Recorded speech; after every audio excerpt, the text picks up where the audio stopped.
Hello guys! Mga Kapadadyon Vlogs, kumusta naman kayo? At maraming salamat pala sa inyong patuloy na panonood. At pasensya na paminsan-minsan na lang tayo nakapag-upload sa loob ng isang linggo dahil busy at saka 12 oras yung trabaho natin. So ngayon ang pag-uusapan natin, yung nabasa ko ay may isang OFW na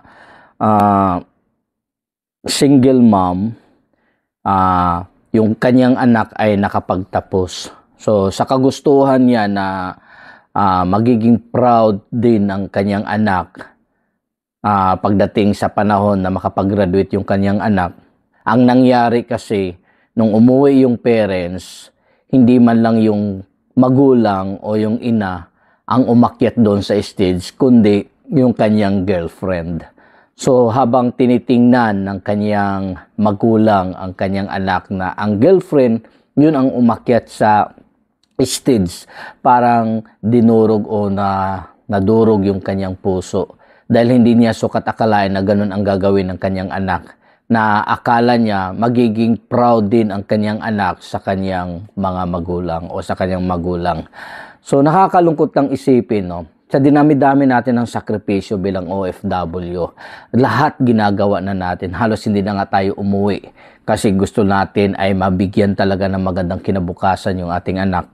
Yung iba nga nag-extend na lang kahit gustong-gusto na umuwi o magpahinga man lang kahit saglit, pero hindi nila magagawa kasi iniisip nila ano yung pang-araw-araw na babaunin o pambayad sa tuition, kung ano-ano yung mga project.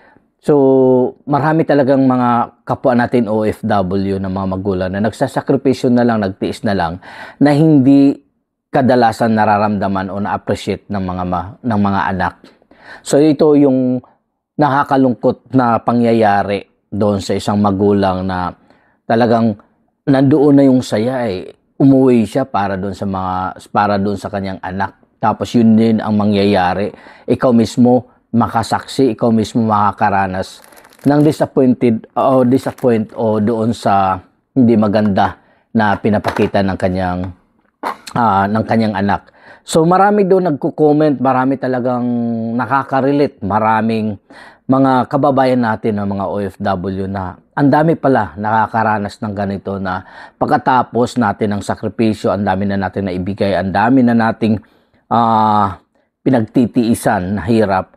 Tapos at the end, yung mga anak natin ay nagiging bastos, yung mga anak natin walang pakialam na sa mga magulang, may mga anak na kung sasagot-sagutin ang kanilang mga magulang ay ganun-ganun na lang.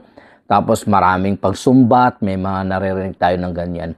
Kaya sa mga magulang na katulad ko, katulad nyo, na nandito sa ibang bansa, lagi na lang natin tandaan na kung ano man yung mga obligasyon natin sa mga anak, natapos man yan o hindi, nagkasawa man sila, yung sarili natin ay wag na natin pabayaan.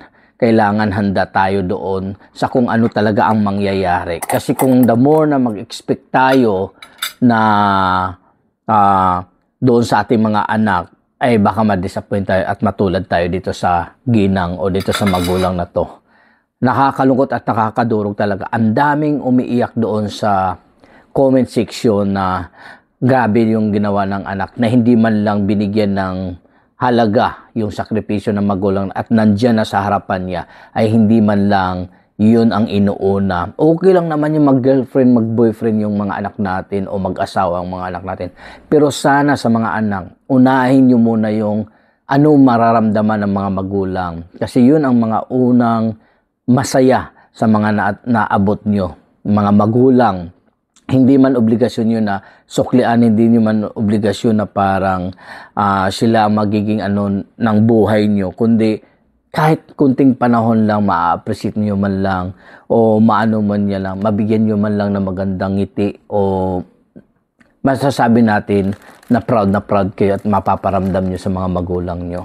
Alam nyo naman na kung gaano kahirap ang walang magulang, pero mas mahihirapan ang mga magulang na malayo sa mga anak. Tandaan nyo yan, ang sakripisyo ng magulang, matindi.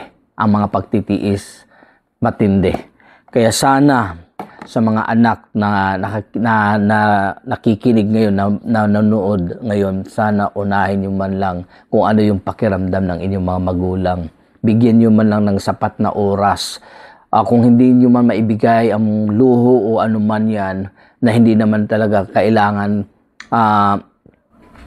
gawin sa isang magulang, pero huwag nyo naman sana ipagdamot sa mga magulang na nagpakahirap, nagsakripisyo sa inyong kinabukasan. Yun lang, nakakalungkot lang kasi diyan pa lang na pinapakita ng kanyang anak na mas inuunan niya yung girlfriend kaysa magulang sa nararamdaman ng magulang. Ibig sabihin yun, kahit anong mangyari, wala na siyang pakialam doon sa kanyang magulang.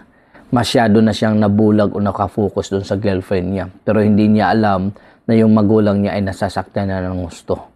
Nakakalungkot lang talaga. Kahit ako, pakiramdam ko kung sa akin mangyari yon. Hindi ko siguro makakayanan ko, pero ang tagal siguro maghilo ng sugat na yon. Na ikaw mismo nakasaksi doon sa hindi man lang inaano ng anak. Di ba? Sa palagay nyo ba guys, kayong mga single mom, sa mga kapwa kong OFW, sana napaghandaan din natin ano man mangyari, ano man kinalabasan, ang lumang resulta ng ating mga sakripisyo, pagpupursige sa buhay, mga pagsusumikap, ano man mangyari sa ating mga anak, kung ibabalik ba nila ang ng kusa o ang pagmamahal ba nila ay kasing katulad ng pagmamahal mo. Kasi karamihan talaga ngayon sa mga kabataan ngayon ay hindi na ganon katulad sa atin na masyado tayong attached sa ating mga magulang. Nandun yung ating respeto, pagmamahal. Tayo ay nagsusumikap ng mga anak para maibigay sa mga magulang. Itong generation na to, kakaiba talaga. Kaya sana sa mga magulang, hindi pa huli para paghandaan ang sarili, mag-ipon para sa sarili kasi darating ang araw, hindi man natin malalaman, hindi natin alam kung anong kahinatnan ng inyong relasyon sa anak at saka ikaw. Sana nga, at ito sana ay marinig at mapanood ng mga anak na nandiyan sa Pilipinas na pinapaaral. Pag-igihan nyo, pagsikapan nyo na magiging proud ang inyong mga magulang. Sana wag nyo sayangin ang pagkakataon na nakapag-aral kayo. Wag nyo sayangin ang pagkakataon na maibigay pa ng mga magulang sa inyo ang anumang gusto nyo.